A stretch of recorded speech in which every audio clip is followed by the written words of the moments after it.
Salut à tous et bienvenue sur la chaîne de Budo Édition. Et aujourd'hui, on va parler de Bunkai avec Ariski Uzrut. Salut Ariski. Bonjour. Alors, c'est un très gros volume dont on va parler aujourd'hui. Et avant de rentrer dans le vif du sujet et de parler du livre en lui-même, je voulais parler avec toi de la genèse du livre et de savoir pourquoi tu t'es intéressé au Bunkai spécifiquement. En fait, c'est quand j'ai dû passer mon grade de 6e Dan. À cette époque-là, il fallait faire un écrit, un mémoire. Ouais. Et aujourd'hui, c'est plus le cas apparemment.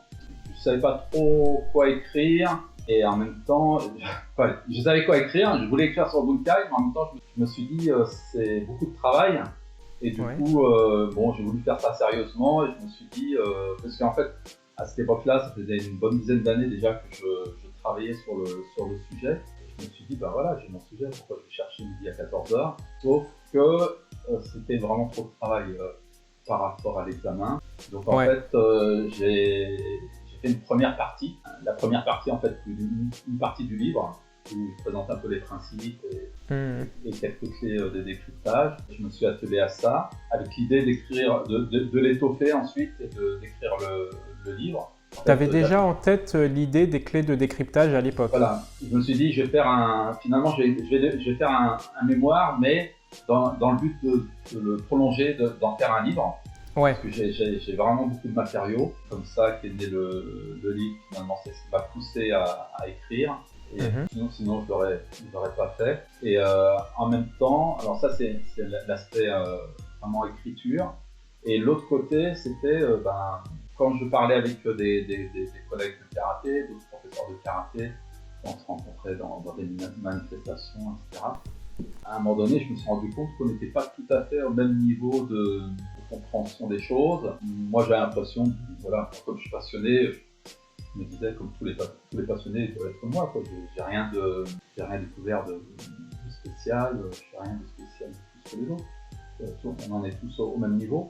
Et qu'en fait, dans les discussions, il y avait beaucoup de choses qui me gênaient. C'était un petit peu compliqué de développer avec des gens en face qui n'avaient pas spécialement les mêmes références, le niveau de compréhension ou d'analyse. Et je me suis dit, pourquoi pas, effectivement, dans un livre, un peu présenter mon point de vue, ma démarche, et faire profiter un large public. C'est comme ça que la conjonction de cette constatation, d'avoir des choses finalement, je me suis dit, j'ai des choses à dire. Et d'autre part, le coup de pied un petit peu au cul de l'examen qui dit il faut écrire quelque chose. Et donc j'ai mis tout ça en bout. Dans le club, j'avais un photographe professionnel. Ouais, parce qu'il y a beaucoup de photos dans l'ouvrage, c'était un gros travail. C'est Patrice Saguet, il m'a fait toutes les photos. Il m'a offert il m'a pas fait payer. C'était vraiment un beau cadeau. Ah ouais, parce que là, il y a du boulot. J'avais autour de moi des gens qui m'ont beaucoup aidé pour la correction. Et puis on voit que c'est un travail important puisque, comme tu l'as dit, c'est la conjonction. En fait, l'élément déclencheur, ça a été le mémoire, mais tu avais déjà l'idée dans la tête depuis longtemps. Et on voit que ce n'est pas un travail qui est né de quelques jours ou de quelques semaines, c'est un travail de longue haleine. Surtout, je le montre à la caméra, mais comme d'habitude, tu t'es pas limité au niveau du nombre de pages. Le livre est assez large. Alors, je sais pas exactement combien il fait de pages, je vais te dire ça tout de suite. Ouais, 480 pages quand même. Ouais, c'est ça, pas loin. 480 pages, grand format, sur papier glacé, avec couleur, photographie en couleur, texte en couleur, encadré en couleur. C'est comme d'habitude, c'est très carré avec toi, c'est-à-dire que tu as beaucoup de protocoles, d'explications, de clés de décryptage. C'est très carré, c'est bien fait. Alors pour présenter, on va dire brièvement l'ouvrage au grand public, donc c'est un ouvrage qui est grand format, qui traite des Bunkai justement. Voilà, je vais essayer de le montrer sans trop le dégommer. Voilà. Donc c'est un ouvrage grand format qui traite des Bunkai. C'est un ouvrage qui traite aussi et surtout de l'analyse des Bunkai et de comment pousser sa réflexion sur les Bunkai avec des protocoles, avec des clés de décryptage. Donc, comme d'habitude, tu ne montres pas seulement ton point de vue. Toi, tu es un peu modeste. Tu dis oui, c'est modestement mon point de vue, mais ce n'est pas simplement ça. Tu donnes vraiment une méthode qui est presque scientifique pour décrypter les Bunkai. Et ça, c'est très intéressant. Voilà, c'est une vraie méthodologie. C'est bien structuré. C'est pas un kata, un Bunkai et démerdez-vous après pour la suite. C'est vraiment bien structuré. La méthodologie, elle est réutilisable, réapplicable pour toute l'étude des bunkai qu'on peut faire en karaté. Et je le dis et je le répète, c'est pas simplement pour le karaté Shotokan. Et les clés de dégrimetage et la méthodologie sont tout à fait applicables pour le Shitoryu, pour le Wadoryu, ou pour quel que soit le style de karaté. Voilà. Il y a une grosse première partie aussi dans l'ouvrage où tu expliques ton approche des bunkai, ce que c'est que pour toi le bunkai. Par exemple, tu parles des rituels de survie, de la théorie des 3 cerveaux. Tu expliques toutes les choses qui sont en lien avec l'étude des bunkai. Est-ce que tu peux expliquer ça? Alors, je sais que c'est difficile brièvement parce que c'est une grosse partie du livre. Tu parles aussi des situations d'agression, de comment on relie le bunkai à la réalité. En fait, c'est pour différencier un petit peu les situations. On sait qu'en fait, il y a deux types de combats. Il y a le combat dit rituel. Oui. C'est ce qu'utilisent les animaux d'une même espèce pour montrer qui est le plus fort, hein, voilà, pour imposer son territoire, pour montrer... Ouais, c'est un jeu de domination. Voilà, pour conquérir des femelles, voilà, pour devenir le chef, etc. Donc ça, c'est un jeu de domination. Mais les animaux ne cherchent pas à s'entretuer. Même s'ils pourraient, ils ne le font jamais. Ils cherchent juste à se mettre. Et une fois que l'autre est soumis, donc chez nous, c'est ce qui pourrait correspondre un petit peu, c'est ce qu'on voit beaucoup de fois, mais dans le sport, c'est les compétitions, c'est virtuel. Hein, on ne cherche pas à s'entretuer, c'est juste montrer un petit peu la supériorité. Et puis, donc ça met en jeu une certaine partie donc, du cerveau. Et ensuite, il y a le combat dit de survie. Là, c'est vraiment, on cherche vraiment à se protéger, quitte à tuer l'autre personne. Ouais. Voilà. Et donc, chez les animaux, c'est seulement sur des espèces différentes. Voilà. Par exemple, si un lion attaque une gazelle, ben la gazelle elle va essayer de, voilà, elle est en situation de survie. Moi, elle ne va peut-être pas réussir à tuer le lion, mais si elle le ferait. Mais chez l'homme, bon, voilà, l'homme il est spécial, il est un peu détraqué. Lui, il est capable de tuer des gens de sa propre espèce. Voilà. Mais en tout cas, c'est cet instinct-là qui se met une forme d'instinct là, qui se met en éveil et qui se met en action. Voilà. Et donc dans le combat, ben voilà, il faut d'abord comprendre le combat. En fait, dans l'analyse des katas, c'est pas le kata qu'il faut commencer à comprendre. Il faut comprendre d'abord le combat. C'est un défoulement. En fait, c'est le chemin inverse de ce qu'on fait faire normalement dans les dojos. C'est-à-dire normalement dans le dojo, tu commences par les katas. Oui. Ensuite, tu fais un peu des kihon et éventuellement des exercices à deux, kihon comité à deux. Ensuite, tu fais des bunkai. Et ensuite, tu fais du jukumite, c'est-à-dire du combat un peu libre, mais c'est toujours avec des règlements. Là, c'est le chemin inverse, c'est-à-dire qu'il faut comprendre d'abord ce que c'est que le combat total, le combat de survie. Ensuite, de là, comment on a créé des mouvements qui marchent, qui fonctionnent. Et de là, ça a donné les katas. C'est le chemin à l'envers. Dans les katas, le combat, c'est pas toujours du combat de survie. C'est-à-dire, en fait, il y a une gradation dans le combat. C'est-à-dire, ça peut être juste une simple défense pour pouvoir s'enfuir. Ouais. On cherche pas spécialement à tuer l'autre, mais il y a souvent une proposition qui va graduellement. C'est-à-dire, entre essayer de faire tomber l'adversaire et puis se sauver, quoi. Le sonner un petit peu, l'estropier. Et ensuite éventuellement le tuer, ça c'est des cas extrêmes. Bien sûr, c'est pas des choses qu'on va mettre en pratique. On n'est plus en situation, dans ces situations-là en général, on n'est pas des vrais guerriers. Hein. Voilà. Et en plus de ça, dans les katas, il y a un aspect défense qui est important, surtout en Shotokan. Les katas commencent par un blocage, donc il y a blocage contre-attaque. Enfin, un blocage ou une défense, on va dire, plutôt qu'un blocage. S'il y a défense contre-attaque. Moi, j'ai pensé ça longtemps, mais en fait, comme pour moi, il n'y a pas de défense. En fait. La défense comprend à la fois. Oui, c'est vrai qu'on en a parlé la dernière fois. Voilà, comprend à la fois. En fait, il y a les deux dedans. Oui, c'est vrai. Il y a le fait d'accueillir l'attaque, de la réceptionner, et le fait de riposter. Donc, oui, c'est vrai. Oui. Pour moi, je ne dissocie pas attaque et défense. Et en plus, je ne suis pas d'accord avec le principe en combat, en fait, il faut anticiper. Oui, c'est vrai. Alors, pour l'œil extérieur, celui qui va anticiper pourrait passer pour l'agresseur. Ouais, je sais, ouais. mais en fait, on sent, voilà, il y a quand l'autre rentre dans notre distance, quand son intention, on sent le danger, Voilà, quand l'intention elle est là et qu'il y a du danger, on va pas attendre qui porte le premier coup. On avance et on frappe, on le fait tomber. Oui, d'ailleurs, ça c'est un principe qui est central dans les bunkai. D'ailleurs, c'est l'anticipation, c'est le fait c'est un peu du sen no sen. Donc on dit il n'y a pas de première attaque en karaté, c'est vrai. Mais en fait, c'est plutôt il n'y a pas de première intention d'attaque. Tout à fait, c'est ça, exactement. Et en combat, voilà, l'autre il avance, bon voilà, on essaye de garder sa distance. Mais si à un moment donné, c'est pas possible, si on ne peut pas se sauver, si on ne peut pas garder la distance de sécurité, une fois que l'autre est arrivé très près, on ne voit plus les coups arriver, hein, ça va très très vite. Ouais. Donc il faut anticiper. Et donc là, dans les bunkai, c'est vrai que l'anticipation, le fait de de ne pas recevoir vraiment la première attaque, mais d'anticiper le moment où la distance est juste, où on ne peut plus faire autre chose que d'attaquer le premier, c'est vraiment un principe qui est grand, qui est commun à plusieurs styles de karaté en plus. Ouais. Alors, pour parler du bouquin en lui-même, pour revenir maintenant sur le sujet de l'ouvrage, c'est vrai que tu as sous-titré ça « L'art de décoder les katas ». Oui. Alors ça, c'est intéressant parce que les bunkai en France, ça n'a pas toujours été la grande mode, on va dire ça comme ça. C'est arrivé dans les années 80-90, on va dire ça. Ouais. Qu'est-ce que tu en penses par là, hein? Ouais, c'était vraiment les années 80-90. Avant ça, il y avait peu d'études des bunkai. Est-ce que tu as une explication à donner, toi? Parce que c'est vrai qu'on c'est simple, hein, en fait. Les professeurs et les maîtres qui nous ont enseigné le karaté n'avaient jamais appris ça ou étudié ça. Hein.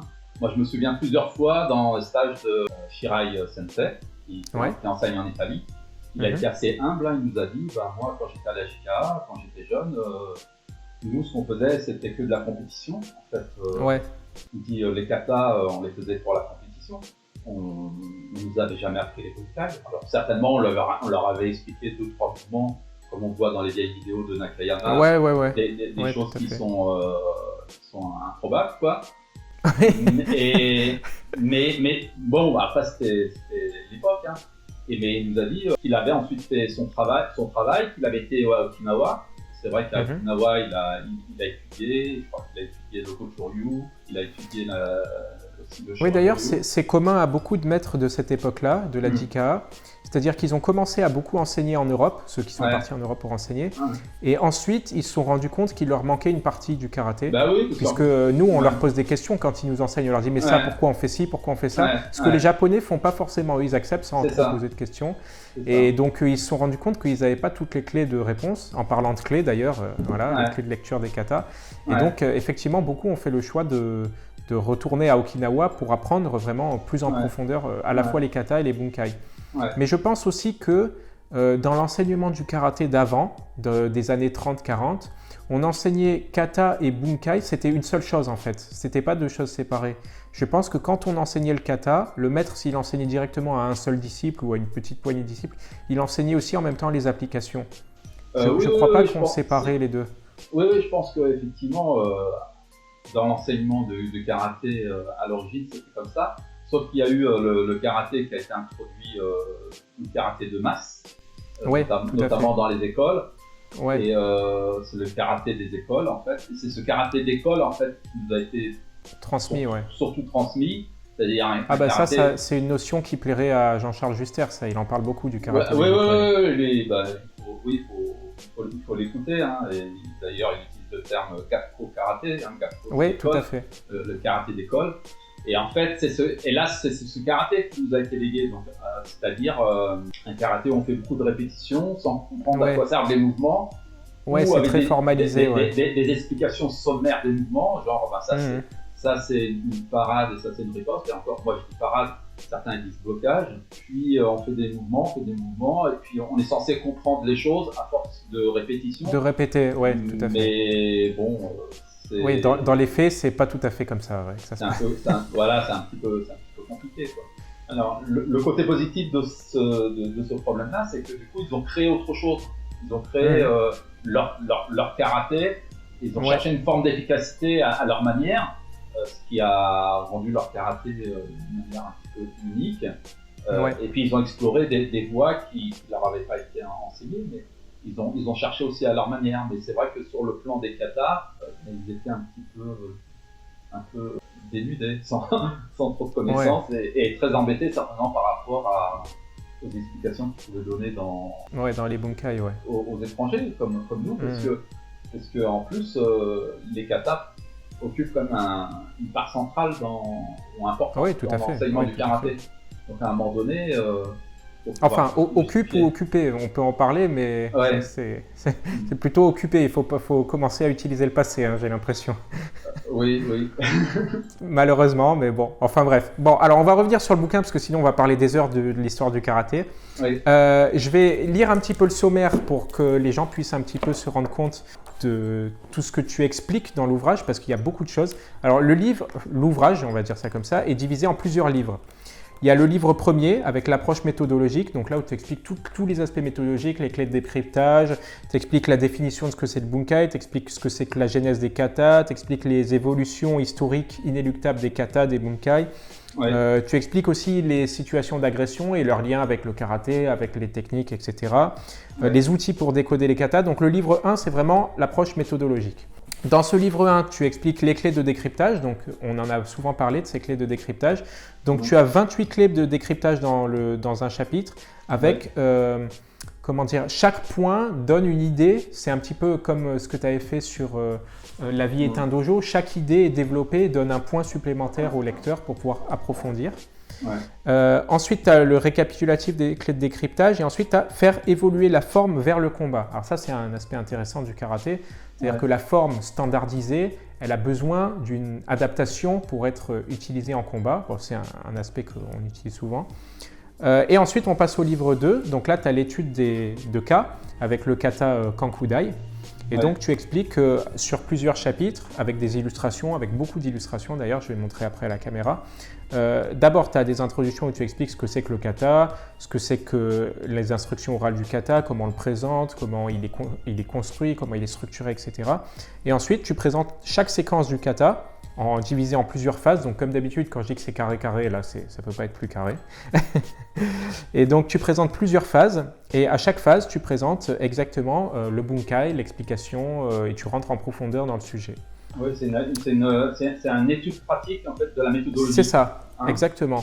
Et donc ça, ensuite, c'est applicable à pratiquement tous les katas. Une fois qu'on a compris la méthodologie, qu'on se les fait sienne, qu'on sait la réutiliser, la réadapter, et après c'est utilisable à tous les katas. Alors je vais montrer quelques exemples. Donc tu as l'application des mouvements et donc on voit avec les photographies, on voit les mouvements. En dessous, il y a les explications et juste à côté, il y a l'approche méthodologique avec l'explication, l'analyse, etc. Donc c'est très, très carré, très structuré. Puis c'est tout en couleur, les photographies, on voit bien les mouvements, donc c'est super. C'est l'étude de cas, c'est vraiment, tu as fait comme un travail universitaire, c'est-à-dire que tu as créé une méthodologie d'analyse et puis ensuite tu as dit, bon, maintenant on va voir si la méthodologie, elle permet d'étudier un cas particulier. Et puis tu étudies le cas, tu montres qu'effectivement ça marche bien. On arrive à décortiquer le kata, à le comprendre, à l'analyser, à pousser plus loin sa réflexion. Et donc ça, c'est quand même c'est un gros travail parce que c'est vrai qu'il y avait peu de choses en France sur les bunkai spécifiquement. Souvent, dans les bouquins de kata, tu as toujours des petits paragraphes. Le bunkai, vous pouvez faire ceci, cela, tu as des petites apartés, mais tu n'as pas vraiment de gros travail massif sur les bunkai. Là, c'est vraiment un travail massif, c'est le moins qu'on puisse dire. Et puis, ce qu'il faut comprendre, en fait, c'est toujours les principes. On peut montrer un bunkai d'une certaine manière. Il faut l'expérimenter avec plusieurs personnes, mais il faut comprendre surtout les principes qui sont utilisés, parce que en fait, c'est juste une trame, quoi. Après, il faut pouvoir s'adapter à comment réagit l'adversaire. Oui, tout à fait. C'est comme toutes les techniques, en fait, c'est jamais applicable tel quel. Il faut. Il y a un travail d'adaptation qui est nécessaire. Mais il faut aussi avoir la disponibilité mentale et physique qui permettent de le faire. Si on est trop enfermé, trop engoncé dans la technique, on ne peut pas. Moi j'ai vécu ça à mes débuts du karaté. Quand je faisais du combat, je voulais vraiment que mes techniques soient comme je le faisais dans le Kion. Et pour acquis, j'avais à ces sessions de ces cours de combat et je m'apercevais que j'étais complètement à la ramasse, quoi. Chez lui, j'ai réussi à me libérer un peu du regard des autres sur la technique.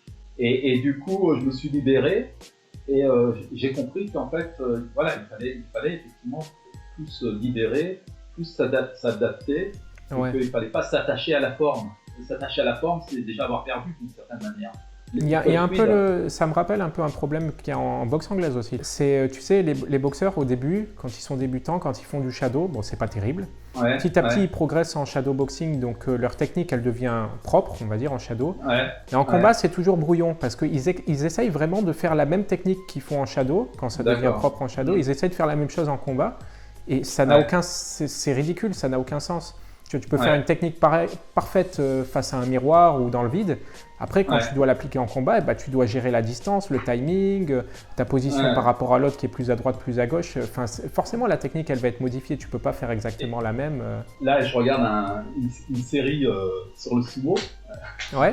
Et à un moment donné, il y a un senpai qui dit à Okoai, qui travaille pas bien, quoi, qui se fait à chaque fois ramasser en combat.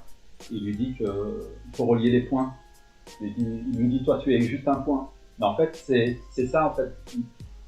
Dans notre corps, dans notre esprit, on a plusieurs points qu'il faut relier ensemble. Quand tout est relié, en fait, ça fonctionne.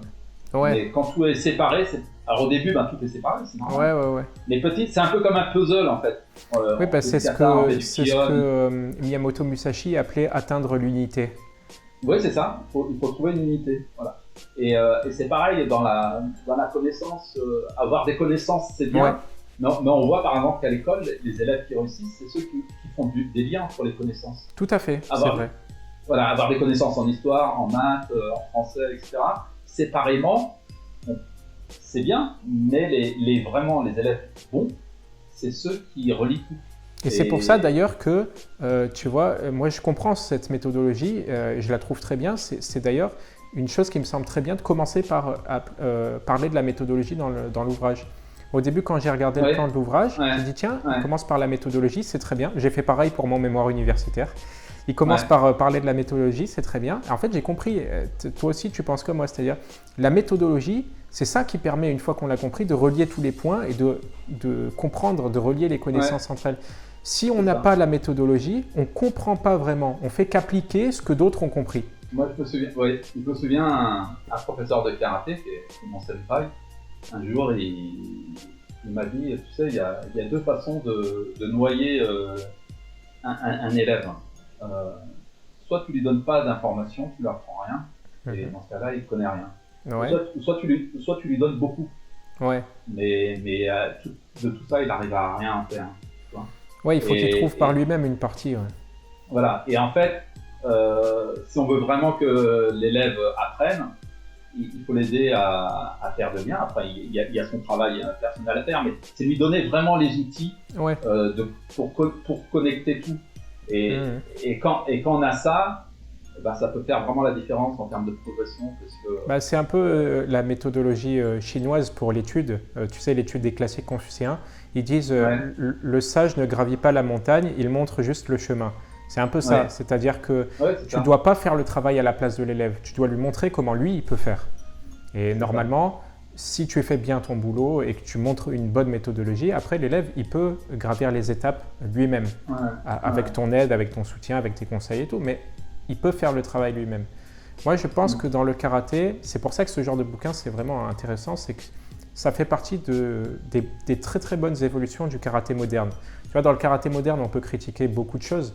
On peut critiquer une sorte de déperdition du karaté traditionnel, mais il y a des évolutions qui sont très importantes, en particulier des évolutions sur notre réflexion du karaté.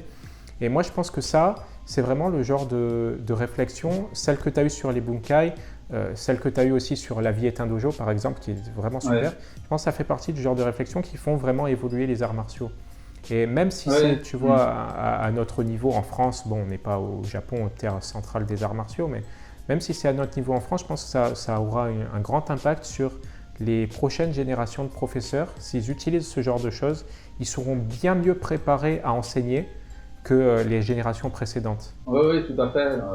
Bon, alors on a déjà beaucoup parlé des bunkai et des katas, on va conclure.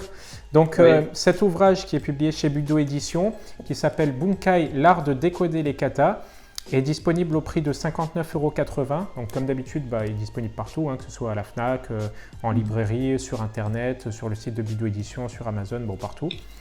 C'est un gros bouquin qui est presque exhaustif sur la méthodologie d'approche des bunkai. Ce qui est intéressant aussi, c'est que tu montres pratiquement tous les aspects en fait, c'est-à-dire à la fois la salle défense, à la fois la pratique en club, à la fois la réflexion qu'on peut avoir seul, la pratique lors de stages, enfin c'est toutes les approches qu'on peut avoir des bunkai, de leur étude sont démontrées dans ce livre. Ouais. C'est un gros travail, je suppose que tu as passé un temps monstrueux là-dessus. Je ne sais pas combien de jours, de semaines d'écriture, de relecture, enfin ça devient colossal. Beaucoup de temps. Oui. Ouais, je comprends bien. Moi, c'est le genre de travail et ça me fait peur tellement c'est volumineux. Ouais. Est-ce que tu voudrais dire un dernier mot à propos de l'ouvrage pour les gens qui nous suivent sur la chaîne de Budo Édition? Oui, c'est un investissement. Parce que moi, j'ai beaucoup de retours de messages dans mon entourage, de gens sur Internet que je ne connais pas, qui disent qu'ils l'utilisent pour certains professeurs pour trouver des thèmes de cours, certains qui préparent leur grade pour rechercher. C'est un livre, il faut lire la première partie, toute la méthodologie, un petit peu l'intégrer, et puis après il faut revenir dessus régulièrement parce que c'est très très dense. Ouais, en parlant des professeurs, c'est vrai que s'ils utilisent certaines parties des idées de l'ouvrage pour faire des cours, là il y a de quoi faire des cours pendant un assez long moment quand même, parce qu'il y en a pour une bonne dizaine d'années de cours possibles, parce qu'avec tous les bunkai, ça c'est... Il y a beaucoup de matière. Ah ouais. Mais moi je dirais aux gens vraiment pour ceux qui veulent progresser vraiment, c'est s'imprégner de la méthodologie.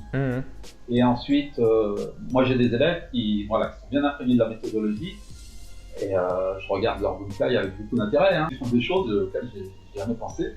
En fait, maintenant ils sont autonomes, quoi. Voilà. Après, je les recadre un petit peu, voilà, parce que quand on a un œil extérieur, on a un peu sur la distance, et puis on voit des choses des fois. Mais je m'inspire des fois de ce qu'ils font parce qu'en fait, ils ont tellement intégré la méthodologie que ils vont s'en passer le mec.